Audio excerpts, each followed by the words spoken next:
It's Thursday night in East Lansing. Jim Comparoni, SpartanMag Live. Sorry I'm late again. Always late. Always trying to get the last little bits of information so that we've got the latest to talk about here at SpartanMag.com. My name is Jim Comparoni, publisher. SpartanMag.com. About once a week, we come here to the YouTube channel, usually on a Monday or Tuesday night. This week, couldn't do it on a Tuesday night because Michigan State was playing a huge basketball game at Penn State. This weekend, Michigan State playing for a Big Ten championship. Third time, trying to go for a third straight Big Ten championship. Senior Day, Sunday afternoon, Michigan State and Ohio State. We will be talking some Michigan State basketball. More basketball probably today than usual for good reason. When Michigan State beat Maryland on last Saturday night, the response from Michigan State fans on our website, on the talk shows, just more clicks, more attention, more clicks on the post-game press conference, more texts and emails from my friends, Michigan State graduates, excited. I mean, I had some friends sending me videos of themselves celebrating, and I understand the celebration because it's March. It's like holiday season for Michigan State fans, usually. It's not guaranteed, of course. It's not guaranteed that Michigan State's going to make a run in the NCAA tournament this year. But after that Maryland game, it looked familiar, didn't it? It looked like Tom Izzo March basketball. It was amazing. And it's a good feeling for me. I enjoy covering Michigan State basketball. I enjoy going to the NCAA tournament. I've been to all 8 Final Fours under Tom Izzo. And we'll talk about that later today and whether or not that I thought this type of development was possible. Maybe some of you will be able to post and tell us what you think about that. The way this show works is I invite people over at SpartanMag.com, the Underground Bunker message board, to post questions. I'll field those questions here, basketball and football, and then here in the chat area also we will welcome your questions. We will go through them as long as my voice holds up. I might be fighting off a little bit of a cold, a little bit of a sickness. So I'm not sure how long my voice is going to last. We will give it a shot. If you're not familiar with SpartanMag.com, head on over there, give it a shot. Try it out. Looks like the microphone's working right now. SpartanMag.com. Right now, anytime you can go in and get 30-day free trial, or you can become an annual subscriber, which means you pay up front for a 12-year subscription. If you do that right now, $49.50 in free MSU gear or gear of any type that you want over at Fanatics. You're familiar with Fanatics and the apparel that they produce. $49 shopping spree or gear, whatever you want to call it, at Fanatics if you become an annual subscriber right now. If you are a monthly subscriber, you can upgrade to annual and get that deal as well. We appreciate every subscriber that we get. Now is a great time to subscribe. Come on in, and you'll be getting it in time for our March Madness coverage and heading into spring practice. It's always a lot of fun. So appreciate everybody showing up. Sorry we're late again. I know there's a lot of excitement about Michigan State spring football coming up. We will tackle some questions on spring football as well as talking about Michigan State basketball, of course. Kicking it off with, let's say there was a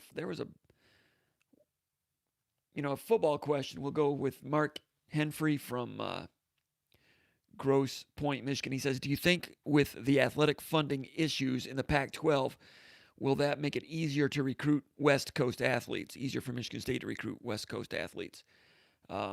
Big Ten, SEC schools clearly will have better coaches and facilities as this funding issue continues for the West Coast Conference schools. Yeah, and this year we really saw that come to fruition with Michigan State, and we saw the rubber hit the road, or whatever analogy, whatever cliche you want to use, with Michigan State going out and getting Mel Tucker from Colorado and plucking some of those assistant coaches. So now you've seen Michigan State this week really ramp up recruiting offers to West Coast recruits. They brought in a handful of players from California last week. I think it was spring break for the California kids. I'm not sure.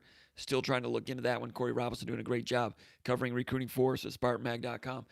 Michigan State certainly more busy with West Coast scholarship offers right now than any time in recent memory. And it's a great time to do that. Not only are there funding problems in the Pac-12, but also, USC and UCLA are down. Cal and Stanford, Michigan State's not recruiting against Stanford a lot anyway, or California for that matter. But if you look at the Rivals.com top 25 players in 2020 in the state of California, 23 of the 25 left the state of California. 24 of 25 if you look at other rankings. So this is a great time to go into California and get players. Now, can Michigan State go in and get a top 25 player in California? Maybe not, but that's symptomatic of a bigger problem with USC, UCLA. Teams can come in and get more players out of California. At least it might be easier than it's been in the past. Still be difficult, but Michigan State is active there. Colorado signed 4 or 5 or 6 players from California last year. I understand that's Colorado. They're in the Pac-12. Easier for them. But California players looking to come further inland maybe than in the past, because SEC schools are out there recruiting a lot. When you look at the top 23 that went out of state last year in California, Ohio State got 2, Michigan got 1, Arizona State got a few. Georgia went in there and got a few. So I think Michigan State's going to try to push that advantage in any way that they can. First of all, they got it by outbidding Colorado, if you want to say outbidding, but stealing their head coach away, offering more money than Colorado can offer right now. And if it turns out to be a great hire, which I think all the indications right now, it's a strong hire. Resume-wise, Mel Tucker, I mean, I've said it before here, show me somebody with a defensive coaching resume under the age of 49 better than Mel Tucker anywhere in the sport right now. There might be someone out there, maybe 1 or 2, maybe 0. I'm not sure. Resume's good. Just hasn't done it as a head coach yet. Last year, 5-7. The year before, Colorado was 5-7. But like I said here last week, the only difference between Mel Tucker and Luke Fickell is that Fickell had won 11 games a couple of times at Cincinnati, while Mel Tucker was coming back to the college game, playing for Alabama, winning a national championship, going to Georgia to become a coordinator, playing for a national championship.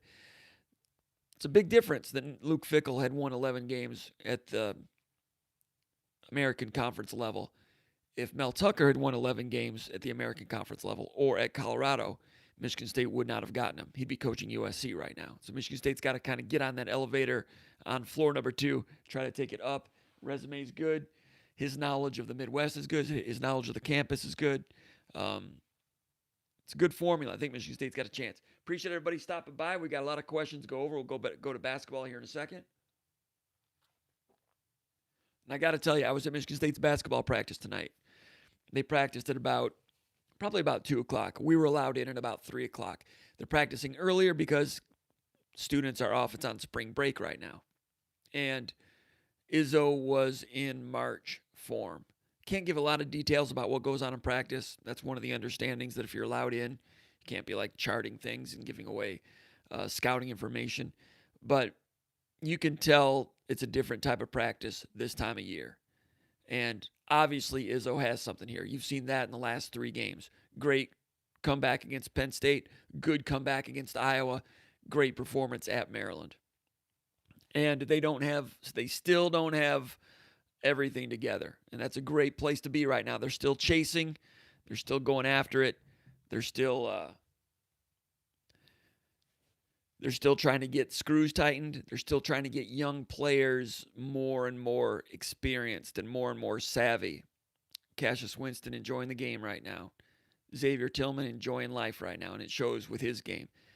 Aaron Henry becoming the player more and more toward the player that we expected him to be. All of those things make Michigan State better and better.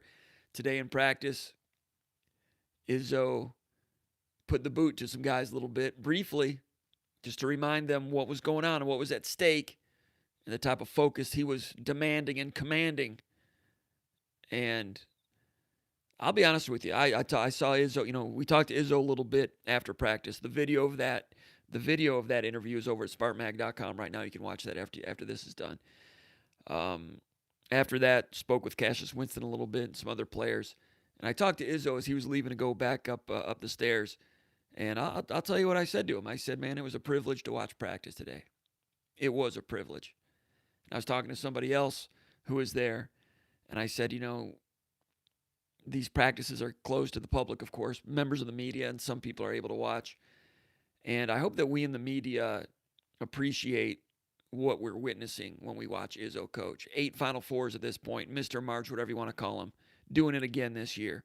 And he's got a formula, and he's got tactics, and he's got buttons that he pushes. And he knows where he wants to get to around this time of year. And quite often, it starts to gel and mold and coalesce. You know what happens. But to watch it and to watch practice, 600-plus wins, Hall of Fame coach. There's never going to be another one like him at Michigan State. 30 years from now, if we're still around, if you're still around 40 years from now, people that are able to go to practice. I mean, it's the type of situation that you might be telling your grandkids about watching Tom Izzo practices. I mean, there's some great coaches out there. Bo Ryan never let media watch practice. And when you're watching one of the all-time greats conduct practice and do what he does and push buttons like he does and gets them to work and gets guys to respond, you're truly getting a chance to witness a master. I mean, I don't know what it would have been like to watch Rembrandt paint. If you're into that, that's about as good as it gets. Doesn't get much better than Izzo these days. And being at those practices is a privilege. And I just smiled a couple times today because he was on it. I'm not going to say it was a great practice. I'm not going to say it was a good practice. Because those of you at home, you know what that means. When you hear good practice, sometimes that's a kiss of death. But it was a privilege to watch it. What did Izzo say about Ohio State coming up? He says nervous. I think that's what he said. I turned my video off right when he was answering that question because I had to delete some things.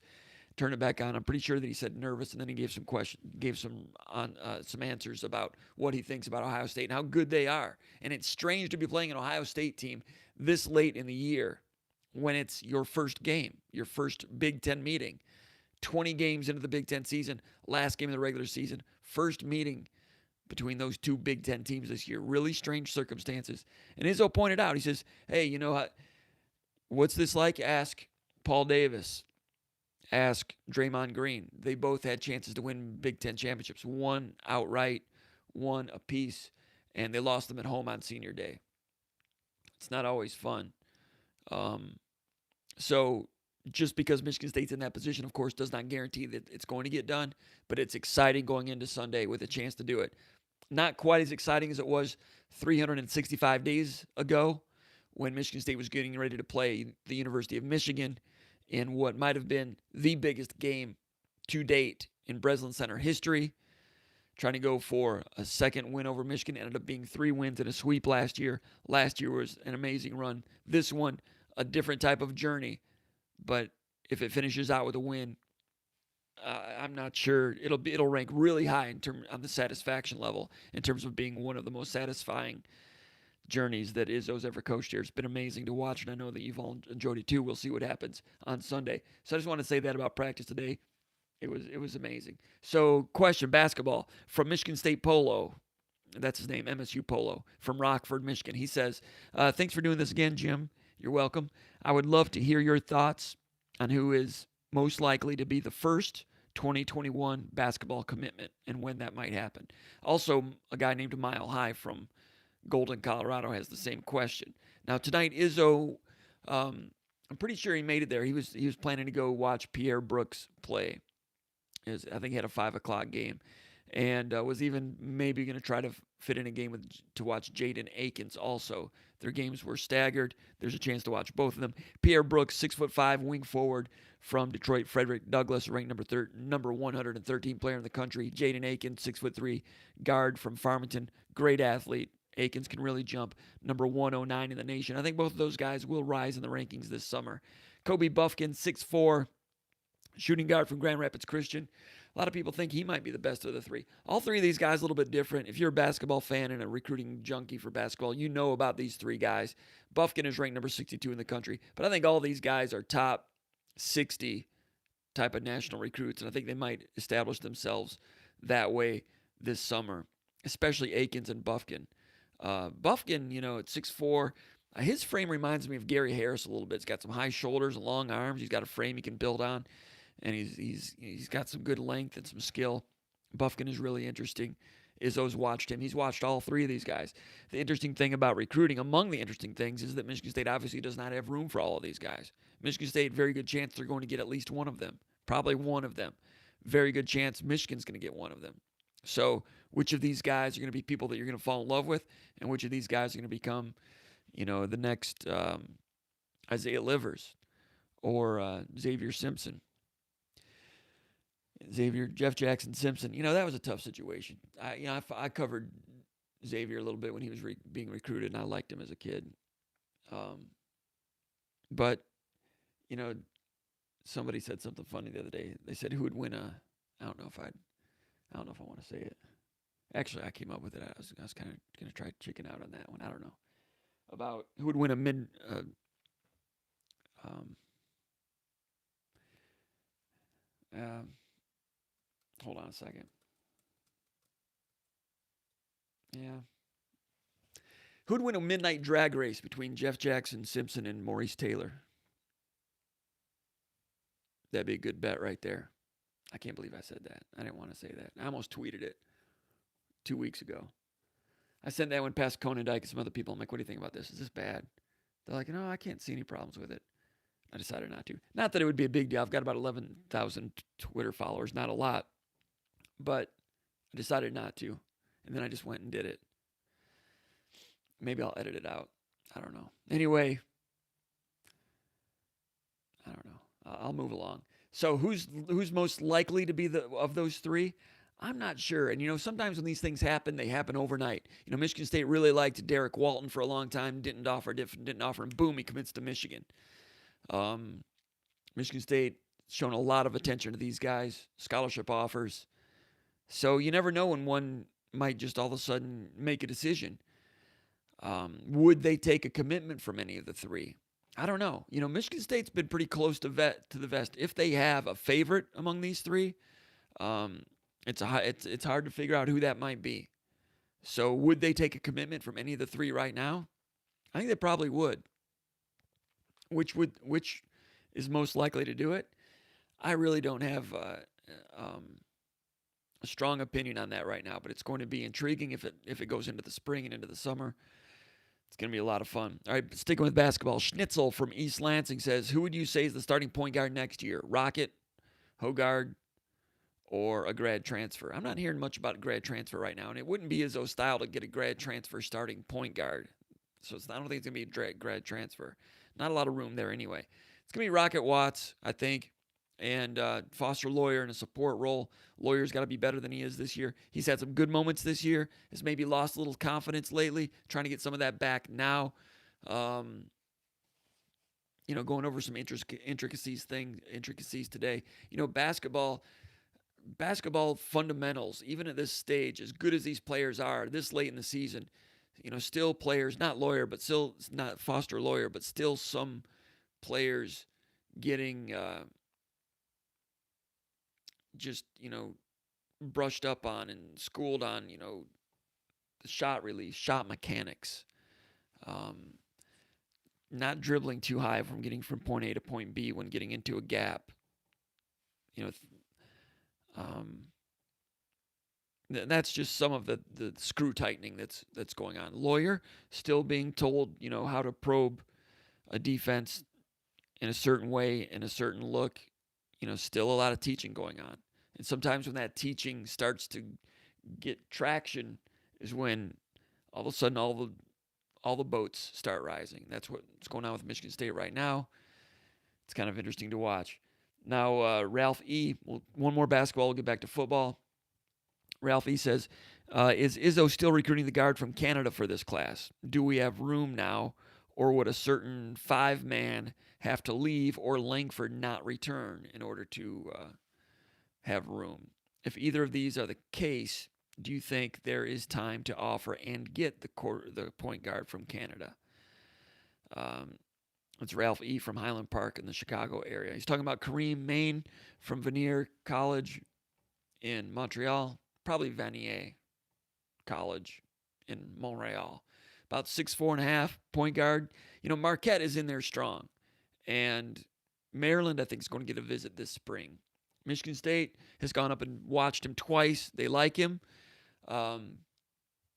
Michigan State's having trouble getting information on exactly where they stand with him and how they're doing with him.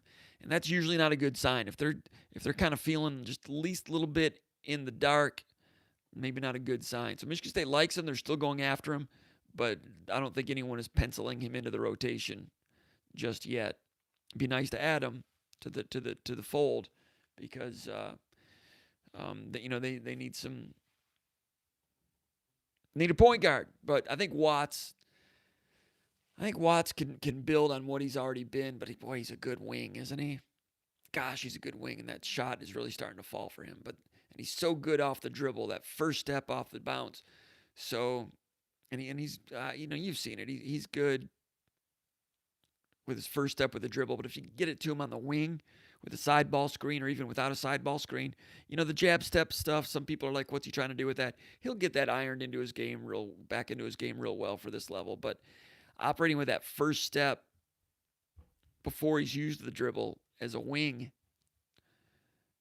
can be electric also. If he starts at point, that does not mean his days as a wing are over. I don't know if Michigan State's ever had a situation or Izzo's had a situation where someone has been truly a combo guard, truly playing 50% point, 50% wing. I could see that next year. Or maybe 70-30, 65-45, 65-35. That'll be a different puzzle for Michigan State and for Tom Izzo next year. Back to football. Bam from Atlanta, Georgia says, is the new staff in East Lansing or are they still transitioning? Beyond recruiting, what has been the focus? Will there be an introductory press conference? No, I don't think they're transitioning. They're in East Lansing. They're working. Some on recruiting, some on getting prepared for spring practice. Those are the two focuses right now. You said beyond recruiting, what's been the focus? Those two things have been the focus. Plus, these guys had to find a place to live. So there's that part of the deal, and getting their families ready to join them. I suspect their families won't join them until after the school year if they have kids back at home in Colorado. Although they've only, if they do have kids, those that do have kids, they've only been in school for 2/3 of the year. I guess you still want to finish out your school there, don't you? I don't know. I've not heard anything about that. They are working. Their offices are temporarily in the press box area of the football stadium, way up on I guess that'd be, like the 7th floor of the press box area, because they are renovating the Scandalera Center, the football offices. So they're over there, and they're on it. And you can see the recruiting offers that are being extended. You can follow that over at SpartanMag.com, the Underground Bunker message board, which is the church of what's happening now in Michigan State football and football recruiting.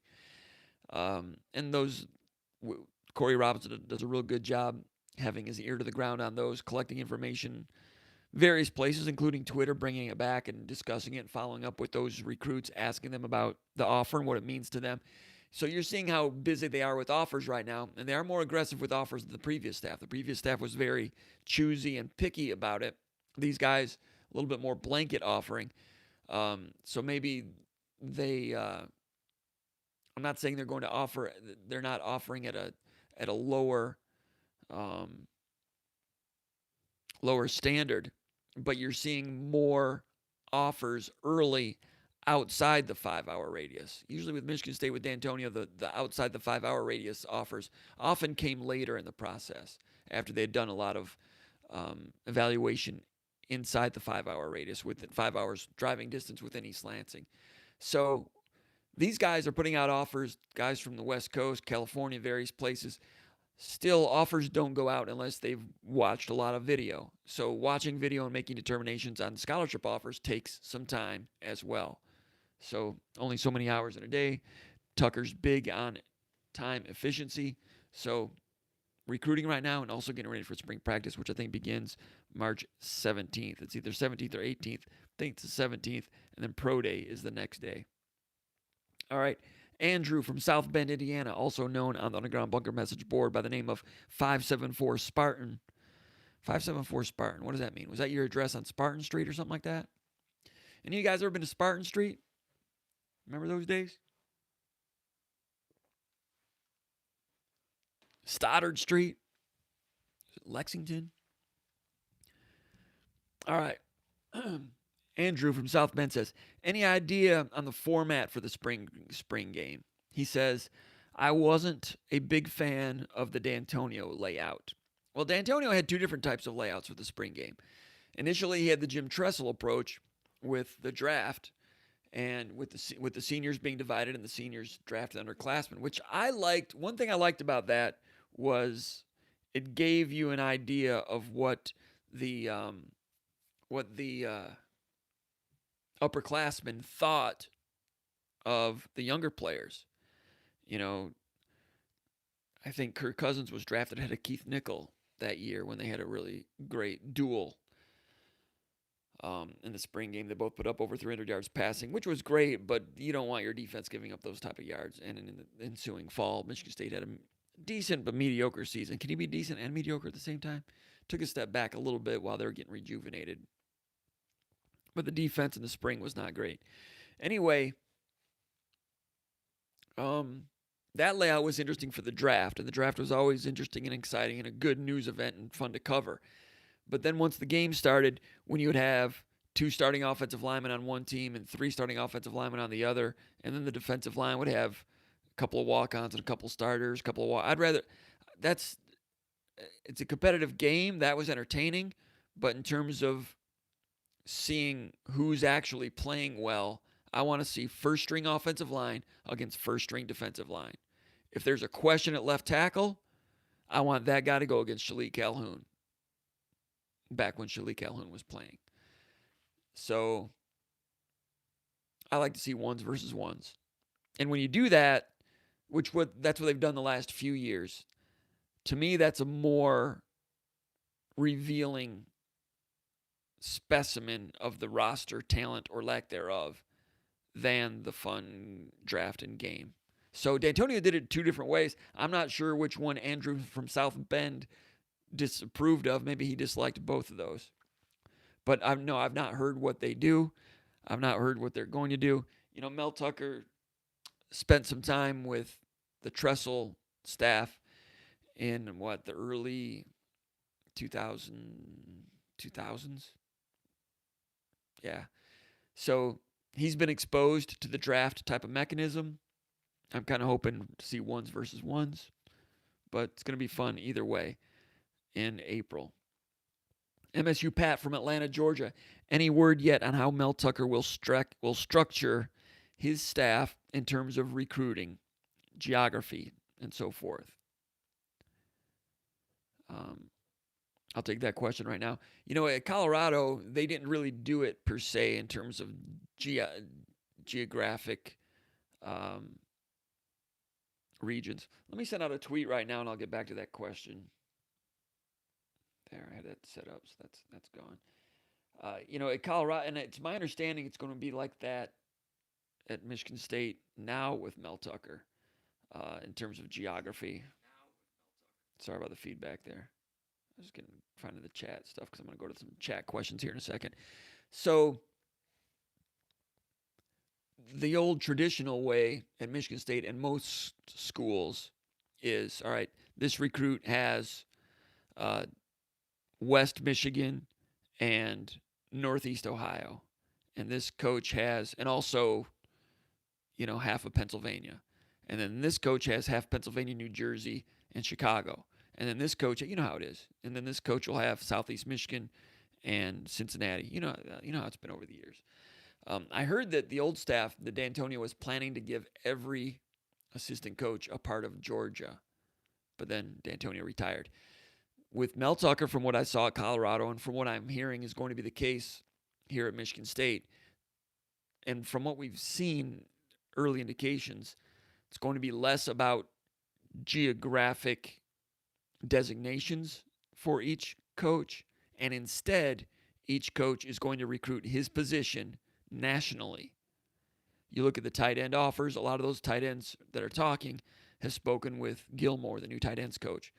The offensive line offers, they've all spoken with Coach Cap, the new offensive line coach, Kapilovic. So there will probably be some deviations from that. I mean, Mike Tressel has great contacts in parts of Ohio. I would imagine that he will still have his ear to the ground in those areas. Harlan Barnett has always had a lot of good contacts in Cincinnati. I would imagine that he will still be a key figure for Michigan State's fortunes in those areas, although he may get more assistance from the position coach when he does recruit people from that part of the state. Now, when Barnett's looking for defensive backs in Cincinnati, that's going to be all him. When Tressel is looking for linebackers in parts of Ohio, central Ohio, that's going to be all him. When Ron Burton is looking for defensive linemen in the Chicagoland area or the Tidewater, Virginia, D.C. area, that's going to be all him. So I would imagine Burton's still going to have, they'll utilize those contacts in Chicago and D.C. So I think some of that will carry over. But it'll be interesting to see how this plays out into the spring and summer. First time that we'll see this, first go around. I've not asked Mel Tucker specifically about geographic regions other than being him having some ties in Ohio and especially the Cleveland area and Georgia. But that's what they did in Colorado. That's what it looks like they're doing so far. I'll be back in a second.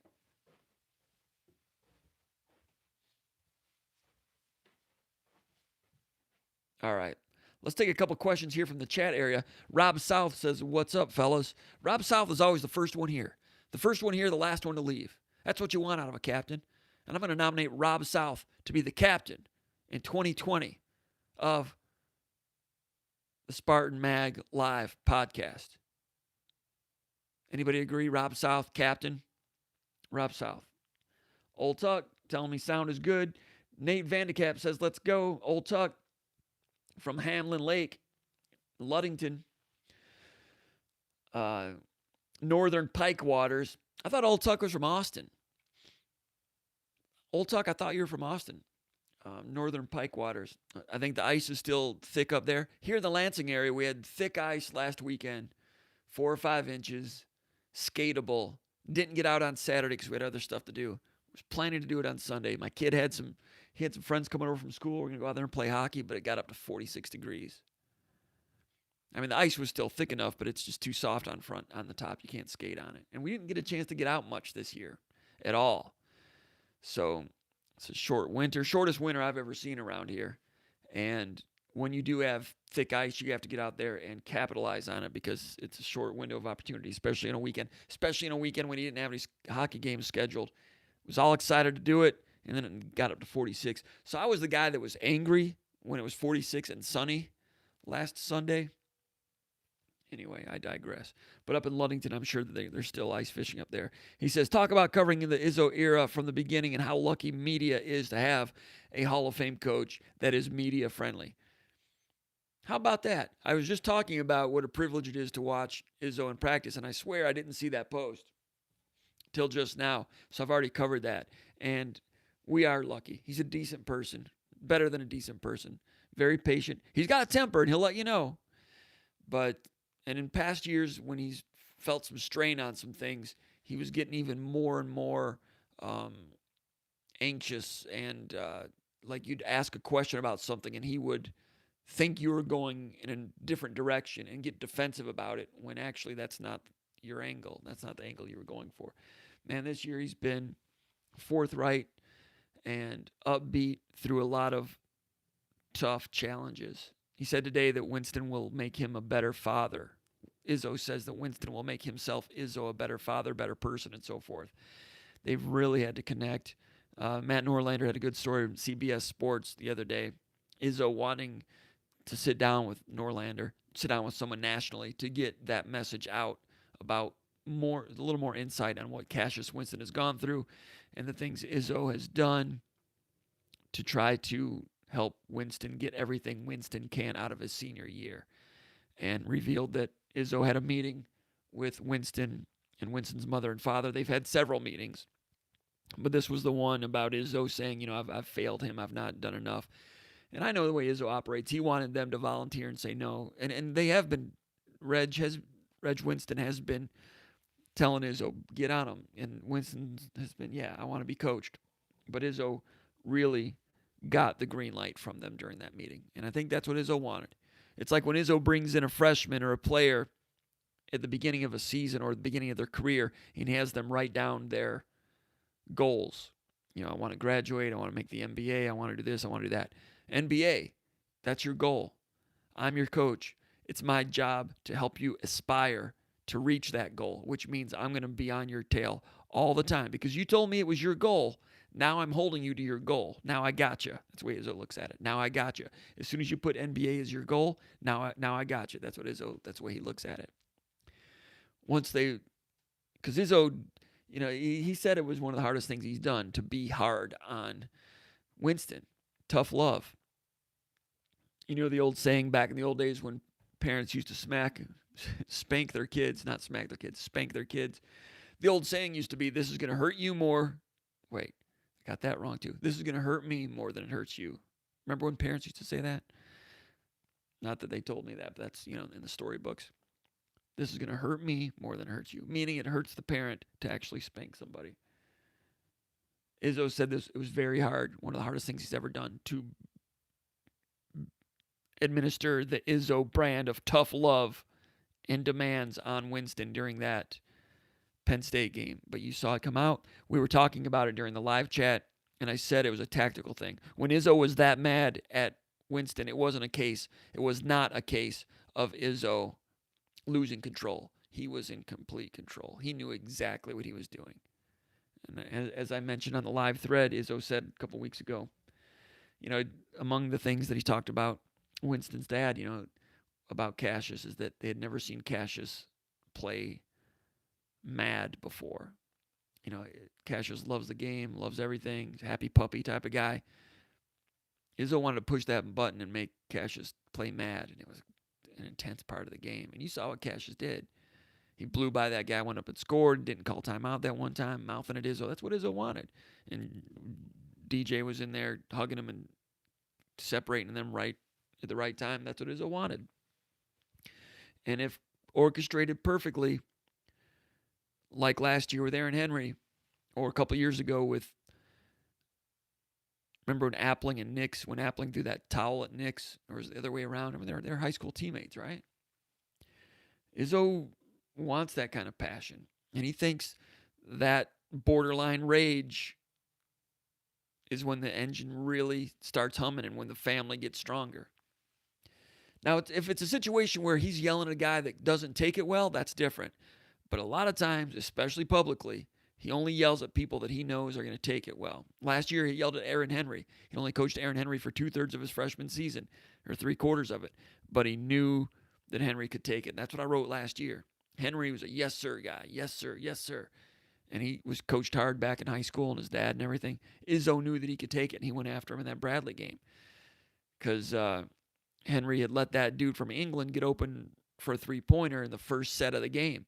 And then it happened again in the second half. That's when Izzo's like, you can't just ask him, please guard that dude, like it says on your scouting report. I mean, Michigan State was in a tight game. I mean, they had a 20-second timeout. There's no time for negotiation. Got to be done right now. So, Winston, I wasn't really sure what Izzo was mad about with Winston. Probably a defensive thing. I don't know, but Izzo pushed that button, and it worked out pretty well. And those guys are plenty tight today in practice, and they're enjoying things, and they're going after it. All right, let's go back. Go ahead and post some more questions. I'll get to them. Appreciate everybody joining us here. SpartanMag Live, having a wonderful time. All right, MSU Pat had some follow-up questions. His first question was about how Tucker is structuring his staff. I mentioned about that geographically. And he says, there have also been a number of announcements on the support staff.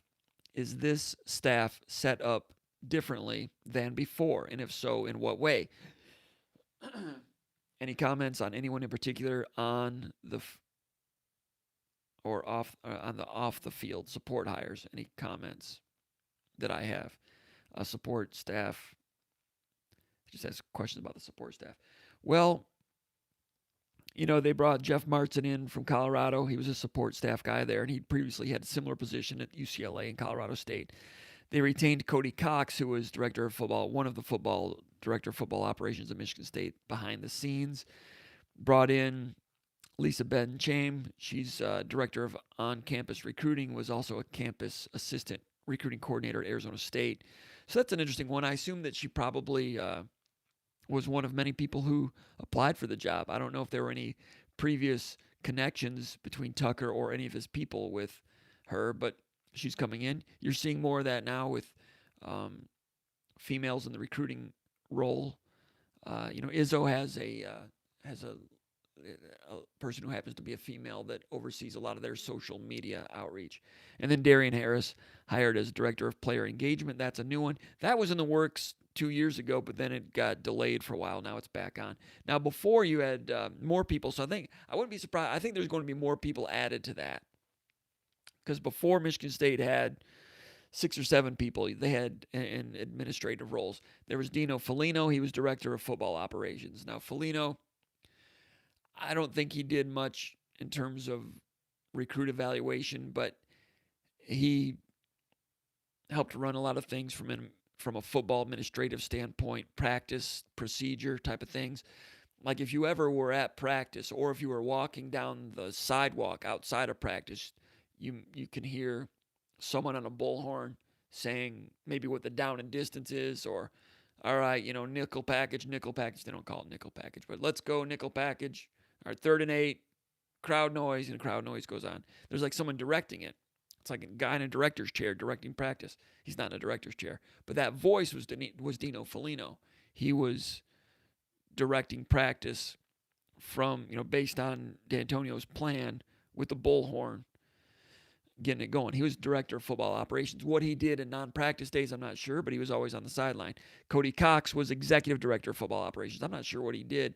Tim Allen was a director of football operations. He was more of a D'Antonio right-hand man type of guy. He would show up with him at the press conference, at public meetings, and so forth. Tim Allen was a guy, an important part of what that D'Antonio relied on in a lot of other ways. Sheldon White, director of player personnel and recruiting. He was involved in recruiting. I'm not sure Michigan State got all out of him for that job as they maybe would have liked.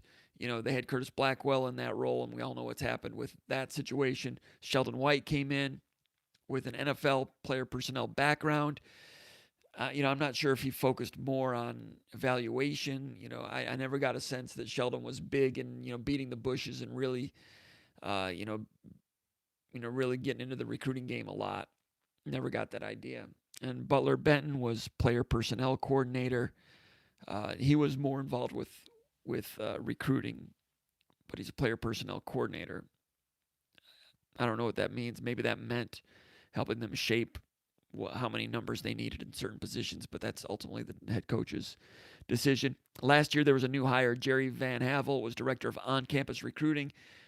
He had been at a small school. Was it Baldwin Wallace in Ohio or John Carroll? One of those small schools in Ohio, and was originally from Mason, Michigan. I didn't know much about him. I'm not sure if he's still on the staff or not. Corey Robinson knows him well. We're still trying to figure out. It looked like Butler Benton was still going to be around, but I'm not sure that he is. And Jerry Van Havel, I've not seen that. Zach Huter was a player personnel recruiting assistant. Zach Huter, former offensive lineman at Michigan State, had to take a medical red shirt, was a promising athlete for a long time. So those guys were working behind the scenes. But you know what Michigan State's tenor usually was with recruiting? It was all about evaluation and making sure and getting contacts and relationships. And D'Antonio, if anything, was slow with the offer. So I think it's going to be a lot different with these guys. And like I said, they're just getting started. I think there's going to be more of them. And this staff in this program is going to be a lot more tech savvy, a lot more social media centric. You've already seen more in terms of tweets and Snapchat and communications being sent out from the football office.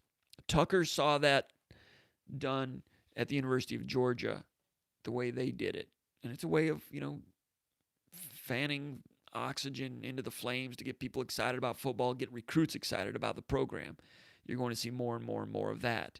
So, and you're going to see more, I think, more support staff hired. Do they bring some of these people back? I'm not sure. It's pretty clear. I think Felino is done. He's had a good career at Michigan State in a lot of ways. Was brought in by George Perlis the year after the Rose Bowl, 1987. Then he was in Vanderbilt for a while. Was he in Pittsburgh for a while with Woody Woodenhofer at Vanderbilt and some other places? Came back as an operations guy and was here for a long time, an important person with the program, a trusted confidant over there. So Cody Cox is still around. So Sheldon White, I don't think so. Butler Benton, haven't seen indications. So, they need, they're going to try to spruce some things up there, and I think you will see some more energy there. On-campus recruiting, there were some times last year I heard from some recruits that some recruits' parents that things just were not as well organized on game days as they were at other schools. So Michigan State's, you know, game day recruiting operation, like a lot of other things, there were some loose screws in that also. And last year when they reshuffled coaches, they had a recruiting coordinator. They put Mark Staten back on it, and then when they reshuffled coaches, he was no longer the recruiting coordinator. So who was the recruiting coordinator? I don't know if there was one specifically. So there were some loose ends there that I think are going to be gain more attention. And that happens a lot. Anytime you get a new staff come in, they're going to hit the ground running and they're going to be very energetic and very detail oriented. That's the way it is. That's the way it was when D'Antonio and these guys came in. Some details are, get more attention than others. When D'Antonio was hired, he had Harlan Barnett and Dan Enos in Detroit day one and day two, going to every single school in Detroit. Michigan State still getting around in that area right now. Meanwhile, they're like starting outside and maybe working back in, although they've sent out a lot of in-state offers in the meantime as well. C. Brian from Austin, Texas via Flushing, Michigan says, have you run into Mr. D'Antonio around town recently? Does he have any plans, or could he be coaxed into an interview? I don't know. If I see him somewhere a few years down the road, or I'd have to schedule it. I don't think he'd be. He's been very respectful of the work that we do, and I'm certainly respectful of him. And I'd say we've got a great working relationship. And now that I'm not covering him anymore, if I see him, it'd be a good feeling. I'd be happy to see him anywhere. So I wouldn't want all of a sudden spring an interview on him, and he wouldn't be comfortable with that. He did interviews, but it was never his favorite thing. If I had a chance to really do a sit down, maybe on the 10th anniversary of the Rose Bowl year or something like that, I'm sure people will get a chance to do some interviews. I think that I might get a chance. I'd look into that. There's a lot of people that like to interview, and it seems like hours and days pass really quickly, and I don't get around to doing all the things that I'd like to do. But yeah, maybe someday. I think so. And Tampa Spartan says, any thoughts on the Gruff Sparty helmet? The Gruff Sparty helmet. On the message board, it's Underground Bunker message board, somebody put together some designs about a potential Michigan State alternate helmet with the old Gruff Sparty logo from the late 70s, early 80s, most of the 80s, on a white helmet, smaller, and then another one that was like big. I thought it looked okay. At first I was like, I kind of like that. But, I'm not big on doing too much of that too often, maybe once a year. I liked the chrome helmet they did the one time with the usual Michigan State. I wouldn't be opposed to seeing this one again. Right there. Once. Would have been nice, to commemorate the Lorenzo White thing, maybe. But I like that helmet. It's kind of ugly in a beautiful way, right? I don't know. I'm not big. Somebody said they're not big on. Somebody on our message board said they're not big on cartoonish type of logos. I could see that. I've never been a big cartoon guy for a football logo, helmet logo, such as, remember when Old Mississippi, I don't like to call them Old Miss, when Old Mississippi used to have that rebel with the fiddle-dee-dee beard, that Colonel Sanders thing, and the hat, the gun, or whatever it was. He was a cartoon guy. For a logo, whatever, but on a helmet, it just looked like it didn't, and from a distance with their color blue, it just looked like a gumball or something. I thought that was a miss.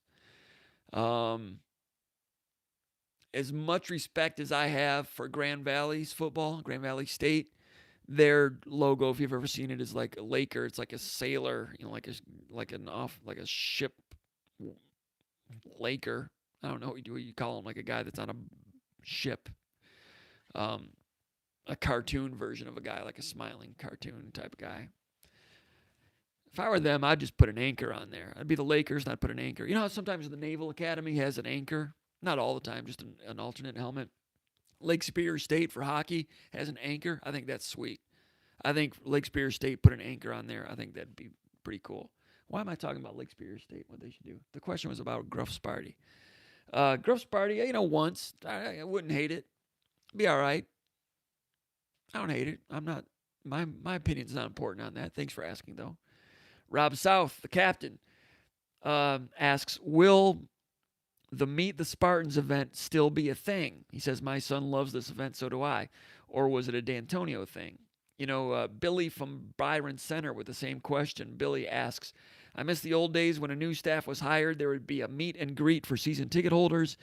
Time is painfully short for the new staff to prepare for spring practice and recruiting, etc.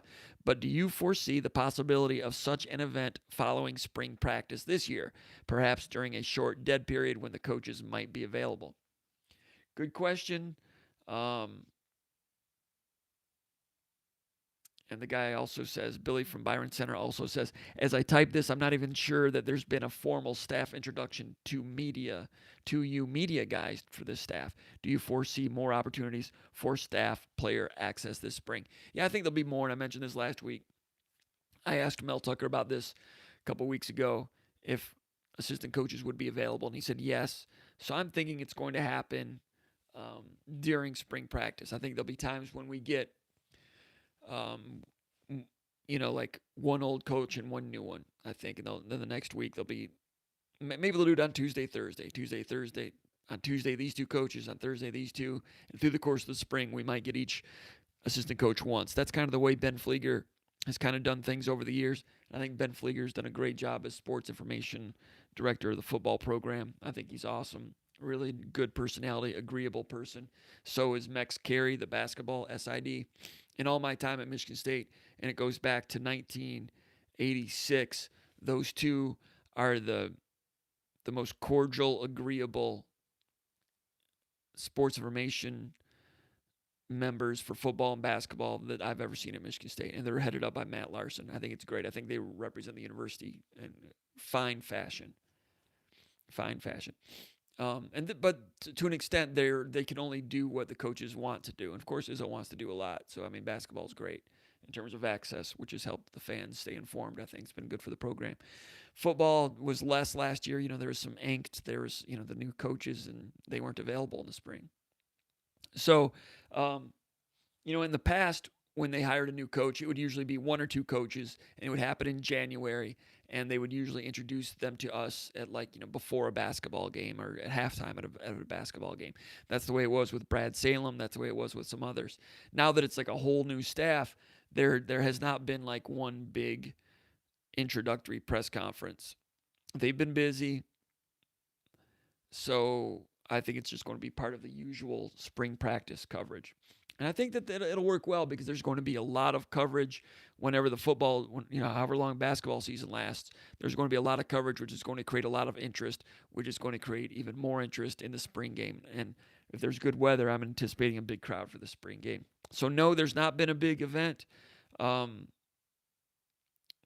I think, and I don't think there will be one. Will there be one for season ticket holders? I'm not sure. Meet the Spartans, that used to happen. That happens in August, right? I would imagine that they will do that again.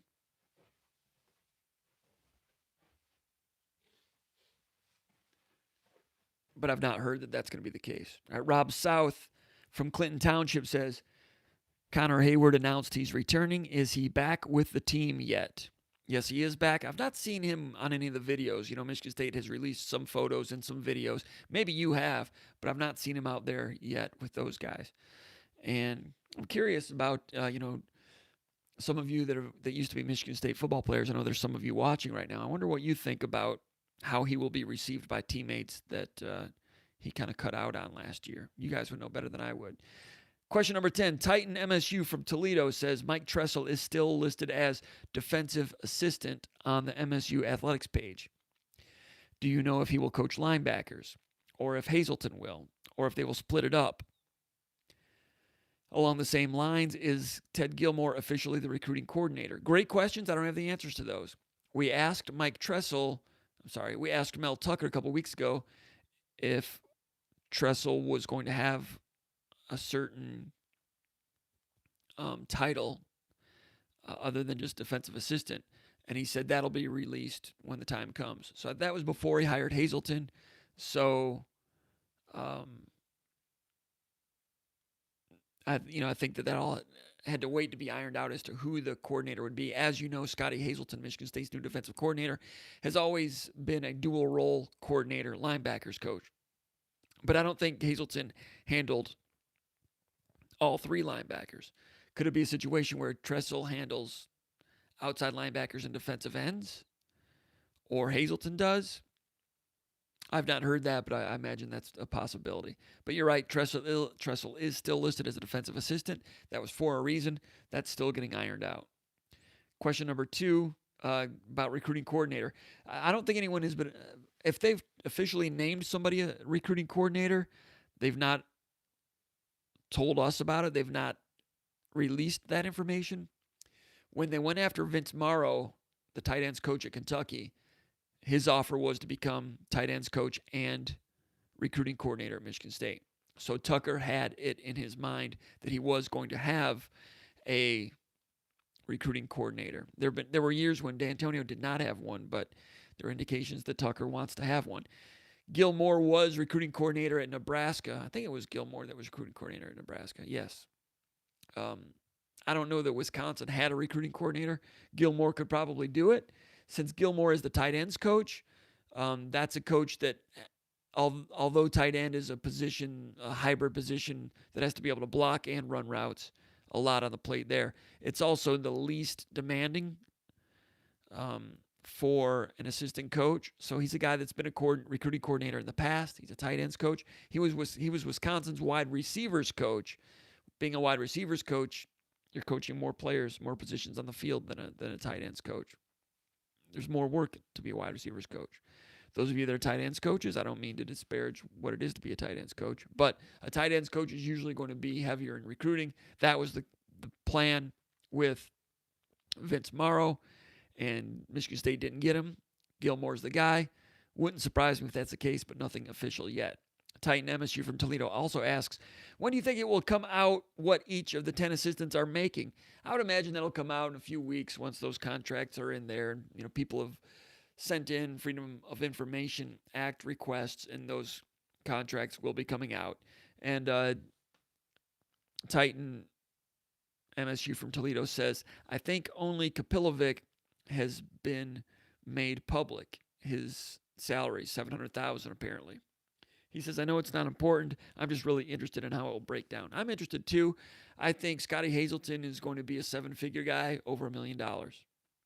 The rest of them, we know Harlan Barnett was making $1 million at Florida State. I imagine he'll be at least in that $700,000 range that you talked about with Kapilovic. Let's go back to the chat area. Let's see. Chicago Spartan says, you haven't been to China lately, have you? You're talking about trying to feel like I'm fighting off something. No, I've not. Rick Nash, who do you predict will be the main recruiters for the Detroit area? Kapilovic. Kapilovic has gotten in Detroit a little bit for linemen. I'd have to double check to see if it's been someone other than linemen. Gilmore, Hawkins, and how fast do you think the damage Blackwell caused will be fixed? The damage with Blackwell is still going on, so as it's still taking place, it's still in the process of being, how long will it take to get fixed?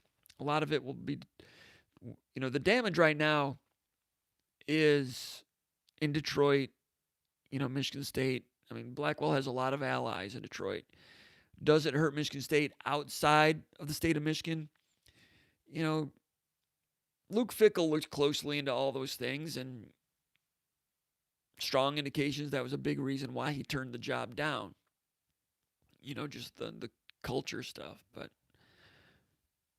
also, he also wanted an out for Notre Dame and Ohio State, and Michigan State wasn't real keen about that.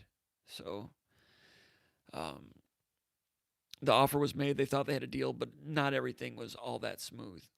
So Might have cost Michigan State a head coach. This head coach could turn out to be better. I don't know. But in terms of recruiting, it's not a big topic in Georgia and California and Ohio. I mean, if negative recruiting takes place, and there are negative recruiters out there, you know, that might come up, but Tucker's not going to have trouble selling that.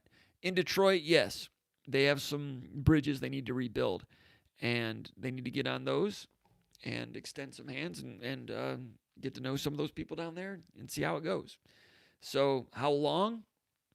I'll let you know after I've heard that Michigan State's coaches have gotten down there, and then hear back from Detroit coaches to see how it's going, and then we'll see how recruiting goes. 2 years ago, in-state recruits were not all that happy with Jim Harbaugh. You know, that Devontae Dobbs class and some of those guys. They felt like they were being slow played and disrespected by Harbaugh a little bit. Maybe Harbaugh just thought he was going to go out of state and get better players. Maybe he did. But that group was not real happy with Michigan. You know, so the window was open for Michigan State to get in there real strong down there. But the next year, Michigan corrected some of those errors and was more aggressive with in-state recruiting and did a good job with in-state recruiting last year. In the meantime, Kentucky's coming here. Penn State's coming here. So Michigan State's got to get in there, get in the trenches and battle. And if they still have a problem in Detroit, that's going to make it harder. No big revelation there. So Tucker's going to have a chance to meet some people, go to work on it. We'll see what happens. But who is going to be, will there be one guy specifically for the Detroit area? Not that I've seen so far. Like I said, it might be a position by position thing. But I think you're right. There needs to be at least one person that is in Detroit a lot, I would think. Let's see. Old Tuck says, well, we got a lot of these questions. Appreciate you guys answering those questions. If you're new, you know, if you're watching this tape and you're still with us, then you probably saw the beginning. If you're just joining us, welcome in, and go over to SpartanMag.com. Look at the top. You can click, if you're not already a subscriber, you can click and take advantage of the deal we have right now. Become a subscriber. You get $49 in free Michigan State gear through Fanatics.com. And if you're already a subscriber, a monthly subscriber, you can upgrade to annual and get that same deal. Go over there. It's the big red banner on the top. Check it out. All right. Jeff Jackson and Maurice Taylor. That's back with my joke about the midnight drag race. Sorry about that. Depends on whose car they're driving, comp. You would have the Maurice Taylor Ford Explorer against the Ward Manual, whatever kind of car that was. That'd be a good midnight drag. I think Bruce Springsteen could write a really good song about that. All right, Old Tuck. We almost landed Jason Gwaltney and Jerome Messam back in 2005. Do you think we start getting back on those level of skill players with this staff? Really went pretty vague with me on those guys. I remember it seems like Jerome Messam was he a running back from New Jersey? I recognize the names, but I don't remember what they were. But you're just trying to be a wise guy. I appreciate that. Chicago Spartan. Skill players, though, yeah. I mean, they're going to try to get skill players. We'll see what happens. Everybody does. Will they be better? I don't know. It's going to be fun. Chicago Spartan says, MSU is known for being a bridesmaid with 5-star skill position players over the years. 5-star. Now, 5-star, I mean, the term 5-star gets overused because you look at Rivals.com, there's only like 30 players in the country each year that are ranked as 5-star players. 30. And usually 29 of them are from outside the 5-hour radius. There might be one from Ohio or Detroit. Can they get that guy from Detroit? I don't, Golston was in that range for a while. But no, I mean, those 5-stars, they live in Louisiana, Georgia, Florida, California, that type of thing. So 5-star recruits, there's only 30 of them a year. So bridesmaid for those guys, I don't know. Chicago Spartan makes it, he's right, except for Charles Rogers and TJ Duckett. That's the amazing thing, that those guys are 5-star, arguably the number one player in the country each year. And Michigan State got 2 of them and had them on the same team. That's not going to happen. Again, sorry to tell you that. Ron Armstrong, Big Movie, checks in. Ron Armstrong is a true Spartan dog. joins me on the Skull Session podcast over at SpartanMag.com on a regular basis. And he posts on the Underground Bunker message board a lot. He was a member of the Michigan State team back in the Perlis era. And good friend, and we're glad to have him as part of the SpartanMag.com online community. A valuable member, much respected. Brings a lot of intelligence and insight to the situation. He's over in the bunker, posts a lot, and a frequent guest with me on the Skull Session podcast. Good to have Ron here on the chat. Ron says, this year expect to see more good on good in the spring, ones versus ones for a series or two. And if that's the case, I'd imagine we'll see that more in the spring game as well. And when Ron says something like that, he's not just whistling Dixie. He's got that information from good sources. All right, Craven Cromsify. I don't know what that means. I don't know if I just said something bad or not. 2021 prospect Daryl Peterson is announcing his top 3 tomorrow. Do you think MSU makes the cut? Corey Robinson knows better than I do, and he says, yes, I do expect that. So thanks for Corey on the assist on that one. Good question.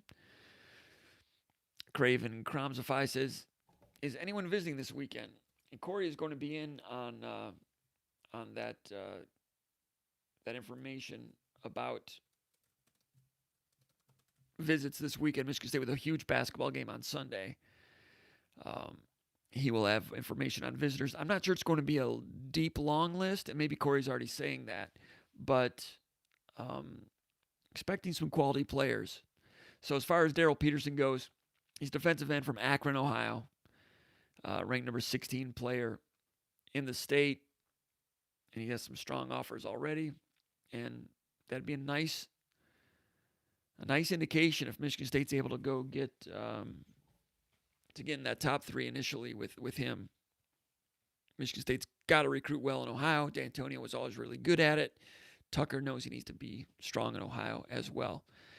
Corey Robinson says, yes, I've dropped the first 2 names on the bunker, both elite talents. So Corey's already posted that. You have to go over there and see it. I'm not sure. I texted Corey about that earlier today. I didn't get any names, though, but Corey's the guy to check in with that information at SpartanMag.com about visitors, football recruiting visitors for this weekend, big recruiting weekend, now that the dead period is over. Bradley Cruz says, Jim and Corey, thanks for all the vids and updates. Love the content. Go green. Thanks, Bradley. YT Spartan says, that sounds kind of bad. Coaches should be regional for recruiting, not based on position. I respect your opinion. Jeff Heck says, Rob South is the big toe. I don't know what that means.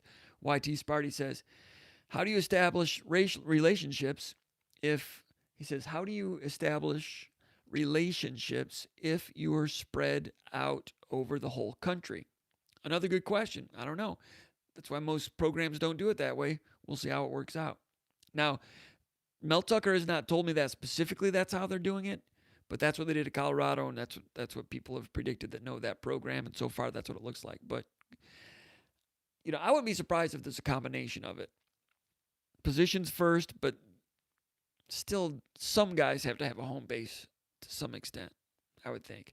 Old Tuck from Ludington, Michigan says, live in Austin. He says, pike can be caught in a shanty too. Yes, they can. Ice fishing for pike. It's a good thing. You pull them out of there and just got them on the ice. Just let them die, right?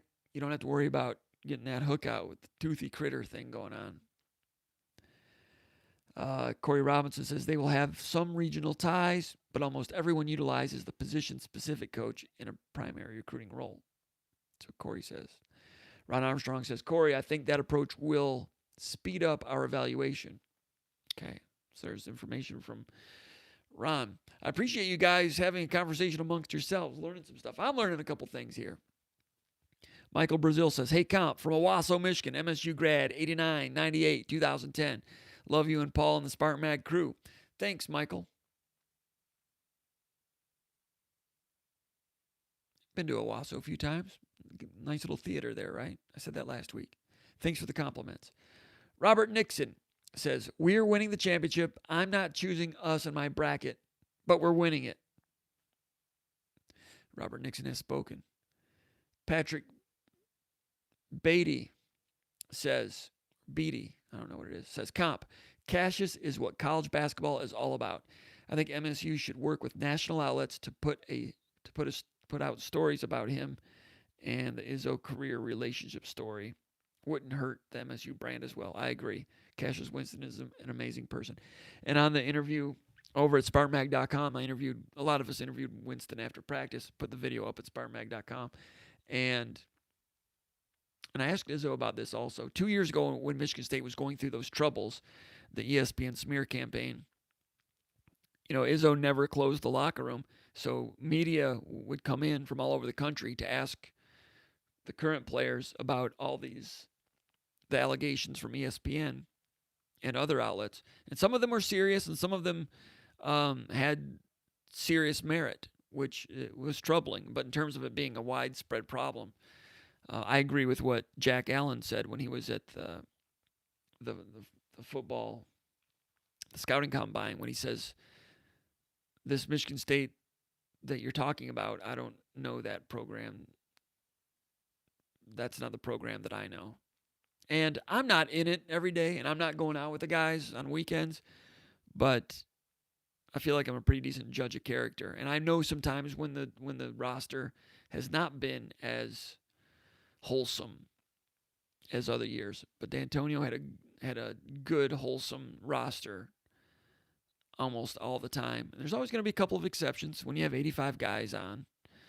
And I've talked about that before, but I mean, Michigan State was audited by ESPN for other reasons. I mean, I think there were some white-collar business reasons that it happened.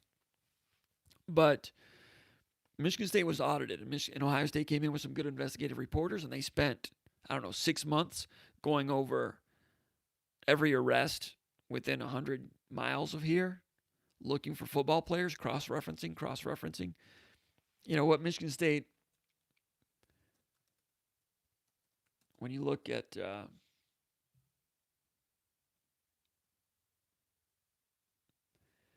D'Antonio probably signed about 300 players over the course of 13 years. If you include walk-ons, more. Around 300 players. So, did some of those guys get in trouble? Yes. Not many. Were there one or two that should have been cut loose? Yes. Is there one guy that shouldn't have been allowed in? I say yes. And I thought that at the time. 300 guys, they were audited. The program was audited, and the basketball program was audited. And it's audited again with the Curtis Blackwell situation, because Curtis knows everything that went on. 300 players audited, and they found, there were there were the 3 freshmen that were arrested. And there were allegations about others, but no arrests. You get an audit like that over the course of 13 years with 300 males between the age of 18 and 22 in any organization in the United States of America, just about any organization, you're going to find some problems. Let's go over to ESPN, and let's just get 300 ESPN employees. Let's just get the male employees over the last 15 years. Let's just randomly take 300 of them, and then let's see if any of them were ever arrested, any complaints, any domestic squabbles. Yes, there will be, because if it's happening in society, it's going to happen in your organization. Michigan State was audited. You could take the Michigan State marching band, you can take the LSU marching band, any marching band, and give me 300 kids over the last 15 years, and let's see if they got any trouble. Take the ski club, take the debate team, take the chess team, I don't care. Male college students between 18 and 22, give me a 300-person audit over 13 years, and you'll see things like what happened with the football program, probably more. If you take the football programs around the country and audit all of those, I firmly believe that in terms of cleanliness, Michigan State would rank in the upper 90 percentile. Did ESPN find some things? Did it make a great TV show? Yes. They did a good job, with some reporting, and some of the reporting did a good job with some research. Some of the reporting, I'm not going to comment on that. I've commented in the past. I'm not going to do it now.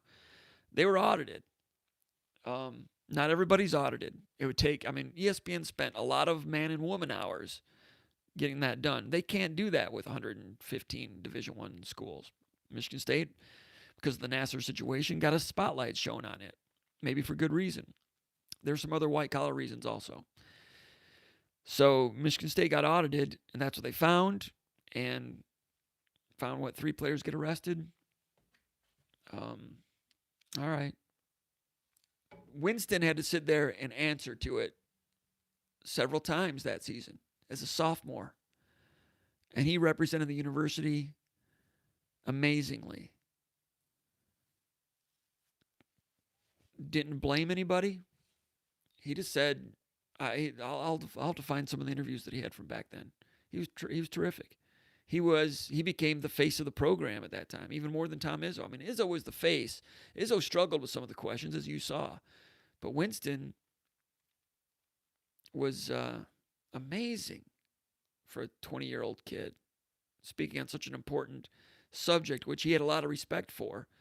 But I asked him about it today after practice, about what it was like as a sophomore, answering those questions. And he said it was easy. I just spoke the truth and what I knew about the program.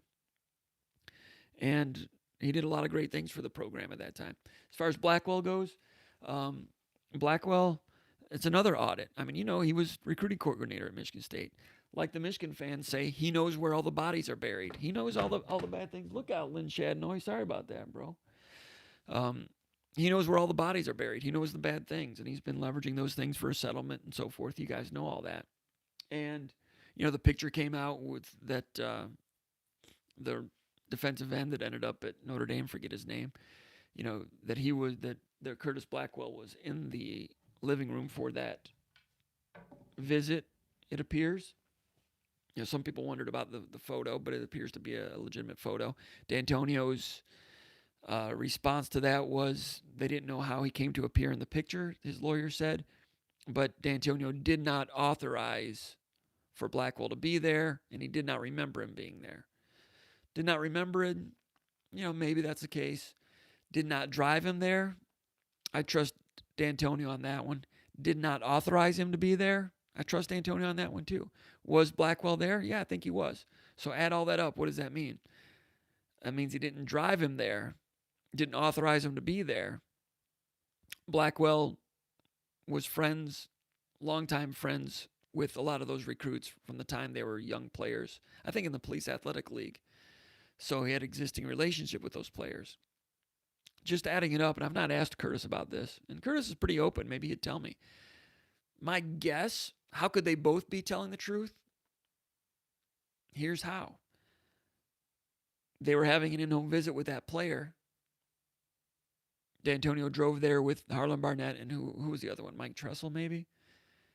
And it's in the Detroit area. And Curtis Blackwell shows up, drives himself there. Is that possible? He knows the guy. He shows up. And if you're Mark D'Antonio and you know that that's illegal, are you going to tell Curtis Blackwell, who's friends with this recruit, Curtis, you can't come in? We're talking. That'd be a violation. In recruiting, you just kind of go with the flow. It's a secondary violation. I doubt that it happened a lot. D'Antonio was sworn in on that deposition and said that it didn't happen. Did he forget that one? Maybe. That's a violation. Can't do that. Did D'Antonio plan to do that knowingly? I trust that he didn't. When he says, I didn't authorize him, I didn't drive him there, I think Blackwell might have showed up. I don't know. But Blackwell put that information out there, and then information about 2 players' parents getting jobs. And I think I think D'Antonio stated in one of the depositions or somebody, that it was, and I should know this, but I didn't, it was each of those players that was cleared by Michigan State's compliance office. Can you be giving jobs to recruits? Not on a widespread basis. Can you do it once or twice for legit jobs that they might be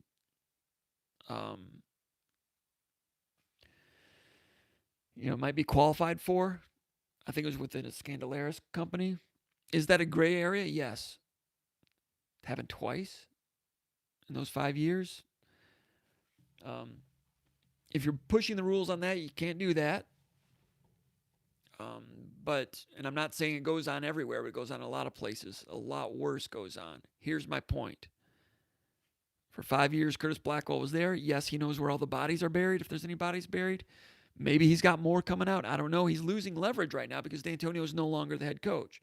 So these things that he's bringing out no longer can leverage D'Antonio in a way that D'Antonio would want to settle because he's no longer the head coach. Therefore, D'Antonio doesn't, if there are sanctions or NCAA violations, it's no longer a lot of skin off D'Antonio's nose other than his legacy.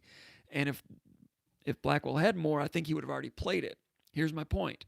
That's another audit. You can have no finer audit than a disgruntled former employee feeding information to the newspaper. And in 4 years, that's what they have so far. Blackwell and an in-home visit, and 2 parents got jobs. In today's college football, guys, that ain't much. In terms of an audit, you take somebody in Curtis Blackwell's position at every school in the SEC and most schools in the Big Ten and across the country, they're going to reveal a lot more bodies than that, if that's the best bodies you got. Not saying anything bad about Curtis Blackwell. I just call him like I see him. Full disclosure, I've met him. I like him. I've known him. Decent guy. I've had a decent relationship with him. If I saw him out around town in Southfield, I'd say hi. And he'd be friendly. Not saying anything bad about him. And I'm not calling him a liar. I'm just saying if that's what they have, it's not a complete clean bill of health, but those are audits. And it looks terrible in the newspapers. But I'm telling you as Michigan State fans that's close to a clean bill of health as you can find in today's big time athletics. That's my point, or that's my opinion.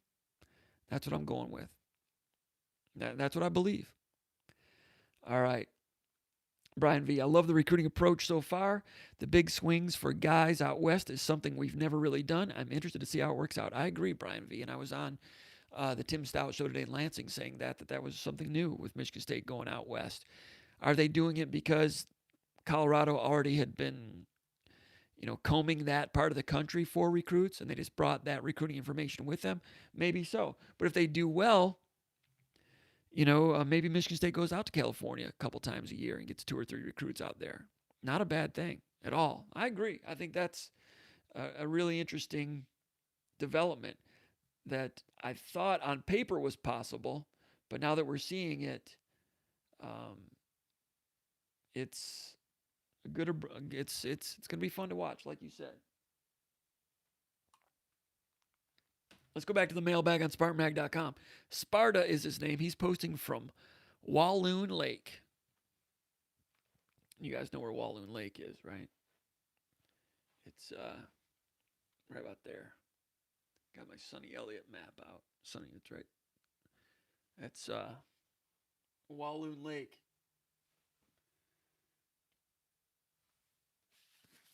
Walloon Lake, that's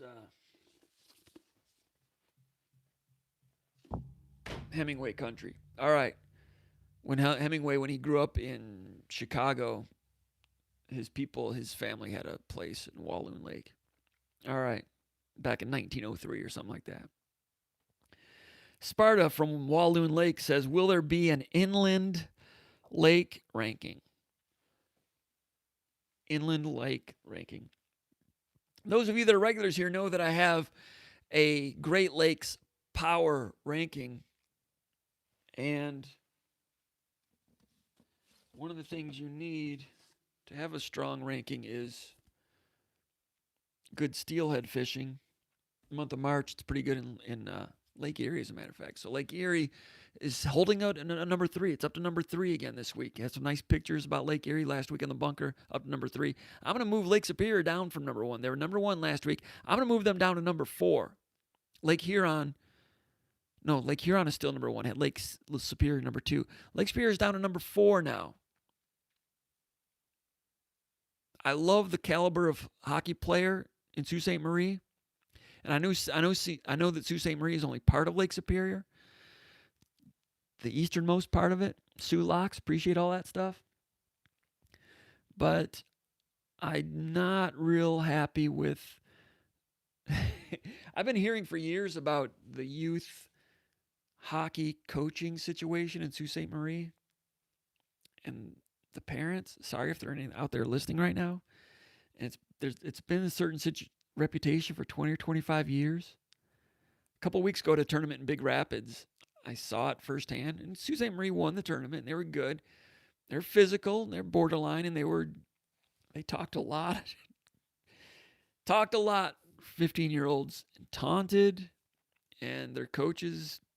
They didn't play against my kids' team. My kids' team lost in the semifinals. Didn't have to play against them, but I saw them play against the Mount Pleasant team, and I saw them play against a team from Kansas City, Missouri, in the championship. And I don't want to say too much, but Lake Superior is down to number 4. And there was a lady from Kansas City that was filming the game. And after the game, I almost wanted to go up to her and say, not everybody in the state of Michigan is like that. So, and I love Lake Superior. And I love the tradition of hockey in Sault Ste. Marie, most of the traditions, including Lake Superior State.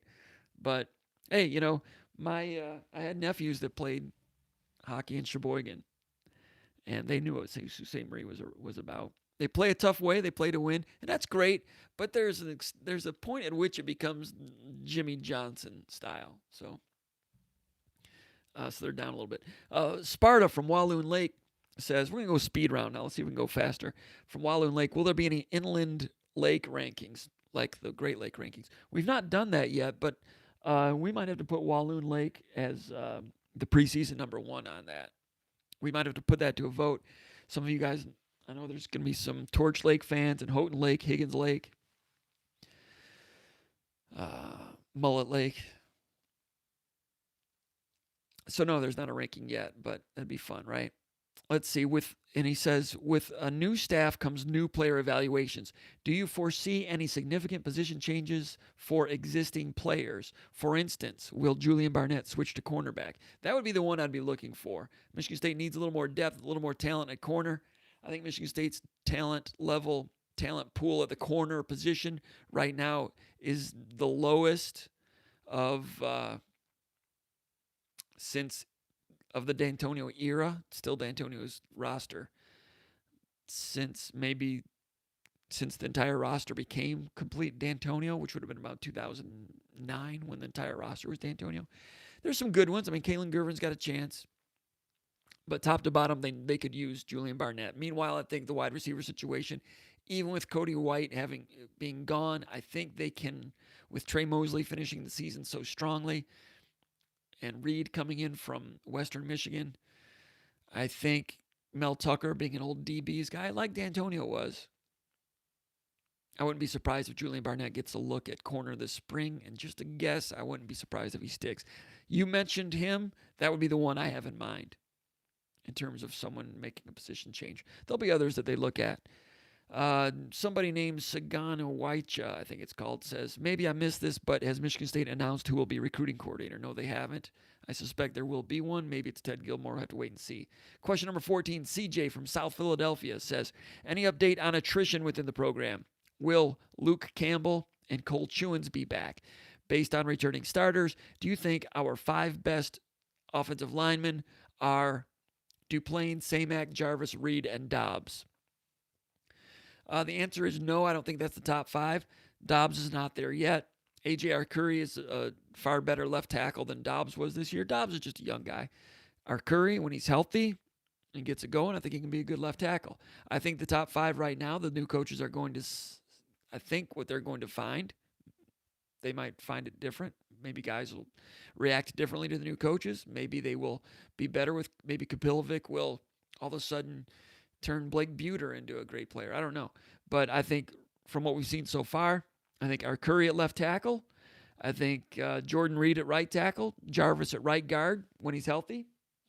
I think Matt Allen at center. I think Samac did some good things as a true freshman, but I would still lean toward Matt Allen as the top center. So who's the left guard? J.D. Duplain, Luke Campbell if he's healthy, or even Samac moving over to left guard. Cole Chewins, if he's healthy, could he be a guard? Or could he be right tackle and Jordan Reed becomes a guard? Those are all possibilities. That's what spring practice is for. As far as attrition goes, Luke Campbell has he had had some serious ailments. Not this season, but the season before. This season also, but the season before, had to really recommit himself, which he did, and he was eager to come in and make a splash this year, and he was good for half the year, and then was injured again. So attrition-wise, I've not heard anything about him. I have no reason to think that he won't be back. I think he's back. Cole Chewins is still hoping to be able to come back, and I don't know what the latest is with him, but as of December, he was hoping to come back. Hold on a second.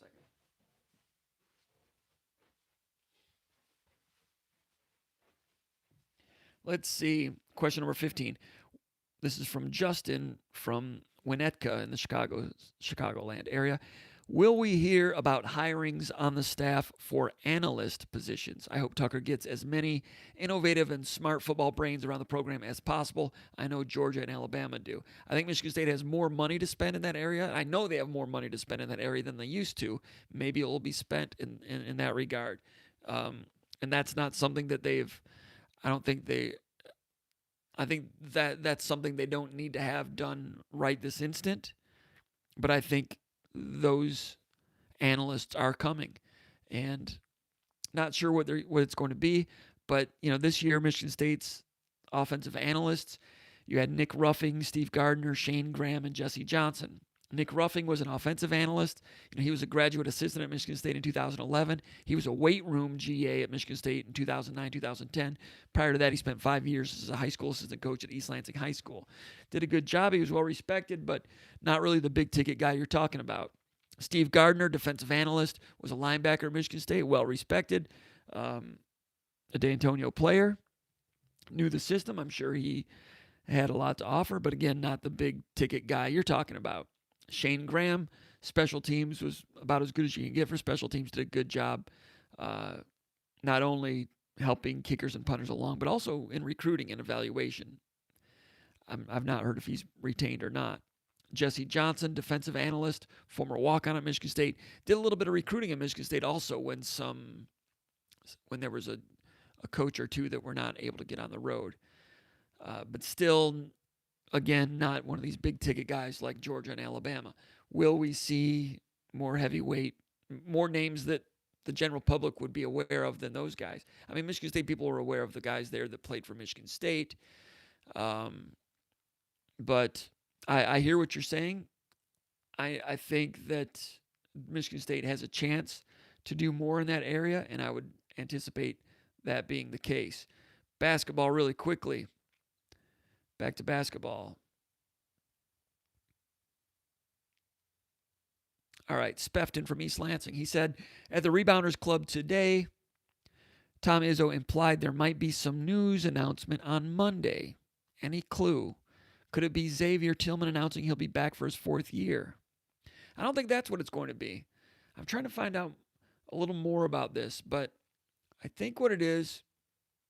All right, thanks, David. It looks like David Nagy just posted that it looks like Shane, the special teams coordinator, is at Florida. I didn't know that. All right, so, if Izzo at the Rebounders Club said that there might be some news announcement on Monday, today during the post-practice briefing, Izzo said that he's having a meeting tomorrow being Friday, with Josh Langford to talk about things, his future, and so forth. 3 months ago, when Langford was injured, Langford didn't have much interest in coming back. And I think Izzo wanted whatever Langford wanted. If Langford thought he had one good year left on his wheel and Langford wanted to go give it a shot internationally or in the G League, Izzo was ready to do that. And also, Izzo might be ready to bring somebody in for that scholarship. And that's the way it always sounded. Until today. Izzo, for the first time, said, we're going to talk about it tomorrow. And he didn't rule it out. In the past, Izzo's always sounded like it's 80% that he's going to go. And Josh probably wants to go, and we bless him and respect him on that. And Izzo didn't say it, but I always kind of thought that Izzo was ready. Because when you rely on someone that much and you don't give out a scholarship, at some point it starts to hurt your program a little bit. Everybody loves Josh Langford, but that's the case. Have they gotten it? He's still in a boot. Have they gotten some new news on him health-wise? I don't know. I did not talk to Josh Langford today. They made him available. And I was kind of asked, hey, you sure you don't want Josh once by a Michigan State person? Not a coach, but a media person. And I was talking to Winston. I was talking to Izzo. Ricardo Cooney was talking to Josh Langford. And I was trying to get a hold of Ricardo Cooney before this started. That's why I was late, because I'm not sure what Josh Langford was saying. I wanted to ask Ricardo Cooney, hey, did Joshua Langford say anything today that gave any indication that he might be coming back? So I don't know the answer right now. But if Izzo said there could be news on Monday, I know he's talking to Langford on Friday. I've not heard anything. I can't say. I don't know. I didn't talk to Langford. Other reporters did. They might already be reporting something right now that it looks along those lines. But I wouldn't doubt. All of a sudden, I've been ruling that out most of the year. But as of tonight, I wouldn't doubt that would happen. I'm not, confidence meter. I don't know. Give me a 50-50 on that right now, because before it was 1090 or 595. So could make things look a little different next year. Hey, Jim from West Palm Beach, Michigan. This is Mike. Mike says, after 3 impressive basketball performances, could you please reassess where you think Michigan State is in the national championship discussion? Do we have what we need to make a deep tourney run, Final Four and beyond? Or possibly is Michigan State still one player short? I wanted to get into this more earlier, and I apologize. It's late. I'm running out of battery. Let's see. In the past, I used to do an article in Spartan Magazine every March, and I would, just before the tournament started, and I'd go over the blueprint, the model for Izzo, and what he needed. That was the commonality for all of his Final Four teams. And they all needed a stretch forward that could shoot. You always needed the point guard. They always needed enough depth that the transition game was a weapon. They always needed somebody that could guard a mismatch four, like Andre Hudson guarding a mismatch four. And you also always needed a center that could really defend in the post. Defending in the post is not as important as it used to be, but if you're going to go to the Final Four to win 4 games, you're probably going to have to play somebody that's got a good interior post game. This year, but then last year, Michigan State made the Final Four without having all of that depth. And I think, was it the year with Denzel Valentine? They didn't have great depth either. So they've been able to run okay. That blueprint, all those check boxes are not as necessary as they used to be. Last year, when Langford got hurt, I said, forget it. They're not going to the Final Four. When Nick Ward got hurt, I said, they're definitely not going to the Final Four. Nick Ward came back at the end, and he helped against Duke. No question about that. But it still put Michigan State in a bind. And I was amazed that Izzo was able to do that and do what he did with that group. But when that was happening, we didn't know, and I didn't know that Kenny Goins was going to become that stretch four, and that Matt McQuaid was going to become a reliable, pure shooter, and also a pretty good defensive stopper in the perimeter. Now, this year, as things have developed, think about Rocket Watson, what he was in November, and then he sat out all of December. We had no idea he was going to become what he's been in the last 10 days to 2 weeks. And it's still rocketing upward. And like Izzo said, he's running that transition lane better now. And when they get in a little bit of an offensive funk, he can give them an instant spark. You see what he's doing. And defensively what he's doing. I said this team didn't have a Matt McQuaid on defense. Rocket Watts is playing, he's not the same type of player, but he's doing a good job with that. Aaron Henry he's always been a good defensive player. Aaron Henry getting into the lane with a little 10-foot jumper, coming out of timeouts, they post him up. He's doing good things. Shooting the ball well. 2 out of 3 from three-point range, I think it was against Penn State. Shot the ball again well today, and he's feeling good. Kyle Arns, with the injury situation with the Achilles and the ankle that was going on this year and getting injured in the Gonzaga scrimmage, there was a chance Kyle Arns was done for his career. But he's come back and he's playing. He's hitting some shots here and there and leading. He was leading the practice today, Kyle Arns, more than he ever has before. And Izzo said, if you beat Iowa team, we will win those games on the road at Maryland and Penn State. And then after the beat Penn State, you saw the quotes. Izzo told his team, okay, I said if you beat Iowa, we would win those 2. And I told you we'd win those two, and I held that up. Now, seniors, you're coaching the game against Ohio State on senior day. Kyle Arns, Cassius Winston, even you, Xavier Tillman, Connor George, you guys are coaching this team. And today, Kyle Arns was doing it. Some others, it was getting a little draggy there a little bit, and Izzo went march on them a little bit, and it was something to behold. All right, it was brief, but it was awesome. So, Kyle Arns, they're working in him with the small lineup as a stretch four a little bit, just a little bit. Back in December, I never would have thought Watts was going to be this. Never would have thought Arns was going to be this. I was having doubts about Henry, and we didn't know where Winston was going to go. But now Winston's locking in more. Tillman looks like a better player, a new player now that he has his newborn. He's smiling. He's loving life. He's no anxiety, playing great basketball defensively, just doing all kinds of great things. However, so I think Michigan State, boom, yeah, you look around the country. I'm watching Dayton the other night. Dayton looked okay. They got some skill guys to go with Toppin. Toppin's great. Toppin is the most athletic guy I've ever seen with bad posture. Usually when someone's got bad posture, they can't run like he can, and he can jump like crazy. Kelvin Torbert kind of had bad posture. He could run and jump, but he was a guard. Toppin is strange that way. They're good. Dayton's good, but are they that's a top 5 team. Baylor's, lost a couple of games. Kansas, Azubuike came back, but his ankle's still swollen. What percentage is he going to be in March? He might be all right. Kansas is probably has most things covered. I thought Duke would be a Final Four team this year. They've lost 3 out of 4, and they really came apart. Which game was it? Was it the NC State game? I don't know what the problem is with Duke. I'm surprised by it. I thought they were going old school and going to recapture some things. People have been saying all year it's wide open, and it is. And now Michigan State's part of that wide open chase. And they're still not where they can be. Example, against Maryland, Malik Hall fouled that three-point shooter when Michigan State was up 5 in the last minute. Remember Izzo? Izzo's like this, like looking at Malik Hall, and then he goes, "It's your fault." What he was doing 2 things there. He wanted Malik Hall to see how exasperated he was, without yelling at the freshman and embarrassing him. But he didn't. If you're on TV, you didn't know who he's looking at. So he wanted to send that signal to Malik Hall, but he wasn't going to bring Malik Hall out. He was giving him this, and he was waiting until Malik Hall looked at him. And once Malik Hall looked at him, then he could get on Rocket. It's your fault, because Rocket kind of messed up a switch, and Malik Hall was late, had to get out on him, foul. 2 freshmen won the game, but as they get into the tournament, you get into a tight game, a mistake like that will get you beat, and that's what they're ironing out right now. And he's relying on more freshmen than usual to make one of these runs.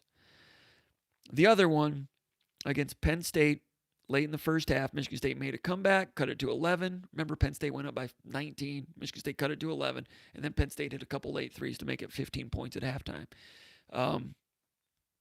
On that play, goes into the post. Rocket Watts digs down to double team in the post. And then he reacts out back to his guy. I can't remember. It was Jones. And it looks like Gabe Brown was going to leave his man to go take Jones. Instead, Gabe Brown hesitates, and Rocket Watts goes and takes Gabe Brown's man. But for a second, they both go to the same guy. And then Gabe Brown is late getting back to his man. 3-pointer, 15-point lead. Izzo was upset about it. Gabe Brown had done some good things defensively in other areas. Given a lot of effort, but getting your crap together. 30 games, get your crap together. Michigan State, that was their 30th game. Played well, made a great comeback, great win. But they don't have all their crap together. And those freshmen, Watson, I know Brown's a sophomore, but those young guys that are still new with roles, those are the things that they still have to get ironed out. Also, Arns has to stay healthy. Also, foul trouble, they're still susceptible to it. They don't have the great depth. If Tillman gets in foul trouble, you saw what happened the first half against Iowa. Michigan State goes from being a top 10 team to a top 40 team. Bingham came in, played good defense against Stevens the other night. Had an impact on the game. Need to build off of that. But foul trouble. A lot of teams are susceptible to foul trouble, but Michigan State is for sure. Michigan State lost to Texas Tech. The main reason, Aaron Henry got in foul trouble. Now all of a sudden, you're putting, was it Foster Lawyer playing a lot of minutes? I can't remember who had to play a lot of minutes with Aaron Henry having to sit so much. Was it Arns? Well, Arns was out. So Aaron Henry got in foul trouble against Texas Tech. That was the biggest determining factor in that game. Credit to Texas Tech. They're a good team. But that game was called with a quick whistle. All season, the officials, almost all game, played with a slow whistle. They let a lot of contact go. That game, slow whistle. I'm sorry, that tournament, Big Ten tournament, slow whistle. Played to Michigan State's advantage. Duke game, slow whistle. Usually it's a fast whistle with Duke, and that's why Michigan State, that's not their type of game against Duke. Slow whistle against Duke, physical game, helped Michigan State. It was a slow whistle against Bradley. Fast whistle against Texas Tech, meaning they were calling quick fouls. And it hurt Henry, hurt Michigan State. They lost. Michigan State was not going to win games last year with a quick whistle. Once Henry was gone and Langford was gone and Ward was gone. They didn't have enough fouls. But that year, nationally, they let a lot of contact go. I'm here to tell you, it was a fast whistle against Texas Tech, foul trouble, loss. I'm here to tell you that if there had been a game with a quick whistle and a lot of fouls against Bradley, that same Michigan State team would have lost to Bradley if they'd gotten in foul trouble. As good as Michigan State was last year, and they were good enough to win the national championship, if there had been a slow whistle against Texas Tech. Purdue was good enough to win the national championship too, didn't make the Final Four. But Michigan State was at once good enough to win the national championship, but also susceptible to losing in the first round last year. Foul trouble. Depth would help. If they had depth, they don't have enough depth. And they don't have a replacement for a Cassius Winston if he gets in foul trouble, or Xavier Tillman. So they don't have all the boxes checked, but gosh, you got to love the direction they're going. I'm going to have to go ahead and shut this one off because I think we're going to have I'm going to have a battery issue. And people laugh at me like, dude, just plug it in. I can't plug in the battery because I'm using an iPhone. I'm using the Lightning, whatever that thing is, to go to the microphone. So we try to have better audio here for this podcast, but the problem is I only get about 2 hours of airtime. Let's see, real quick, can I go through some of these? If it signs off, we're glad you're a part of it. Come back next week. Big game on Sunday. If you see me at the game, say hello. We'll have a lot of fun. If you're from Sault Ste. Marie, I apologize. Great town. I'm just saying the youth level hockey thing hurts Lake Superior in my Great Lakes power rankings. That's all. Let's see. Any other questions here? David Nagy says, Jim, outside of the games the last 2 weeks, what are you seeing in hoops practice that makes you think they're going to get their crap together at the right time? That's my saying, 30 games, get your crap together. Those things, getting on the same page to become airtight for Final Four defense is a main thing. And they're still working on people. You know, Malik Hall can still take it higher. He can still take it higher. And I loved his decisions in recent games. Yeah, he scored a lot against Maryland. Against Penn State, he came out, moved the ball, took shots, late shot clock situation. But he's getting more of a green light too. Can't talk more about that. But Malik Hall's not done yet, even this year. Adam Fika says, Comp, how do you score the Coach Novak strength coach higher compared to Ken Manny? What can you say about his experience at IMG Academy? I don't know, but I heard that he was outstanding in his interview. I heard he blew them away. I was trying to find out whether or not Ken Manny was part of the interview process. I hope that he was. It would only make sense that Ken Manny would sit in on the interviews. And I heard that Novak blew them away. Ron Armstrong says, Cody's my guy. Mount Union. I think that's what I was talking about. Can't remember what I was talking about there. Cameron Trigg says, do you think Tillman or Langford will stay? Just talked about that. I think Tillman, if he keeps playing like this, I think he's got to be leaning toward going. But all of a sudden, I'm 50-50 on Langford coming back. Cameron Trigg says, will MSU pick up another basketball guard for 2020? Meaning a recruit for next year. They're after the kid in Montreal.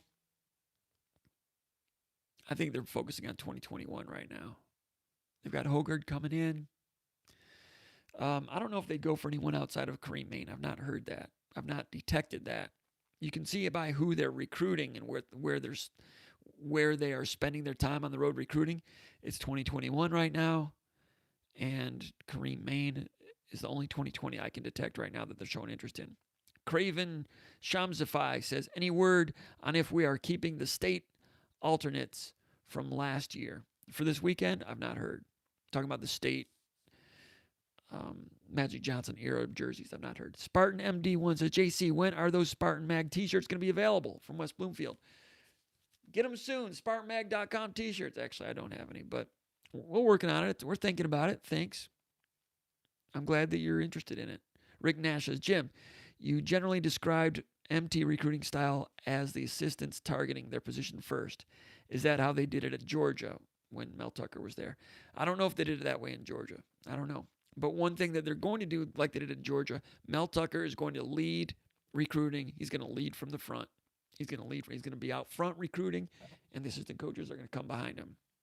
D'Antonio was kind of the other way. He recruited from the back. Tucker's going to be from the front, the way Saban was, the way Kirby Smart was. JD Sue says, or whatever, S000 says, Tillman is NBA ready. He's played his way into the NBA, especially this last month.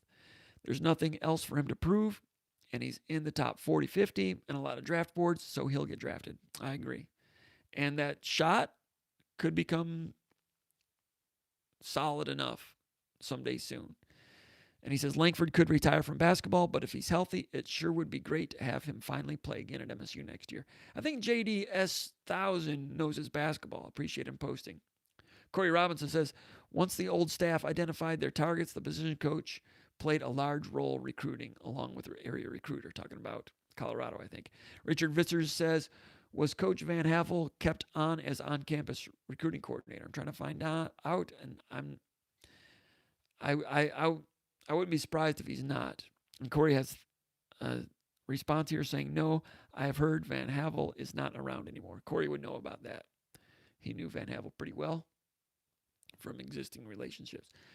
Brandon Champion says, would love to hear your thoughts on Josh Langford. Seems to be leaving the door open to return and said he hasn't made a decision. Which way do you think he's leaning? Well, it sounds like other people may have gotten that story after practice today, like I was talking about. My guy, Ricardo Cooney, talked to him. He probably knows that as well, but I didn't get a chance to debrief Ricardo when I left. So, yes, he's leaving it open. They're going to have a conversation tomorrow.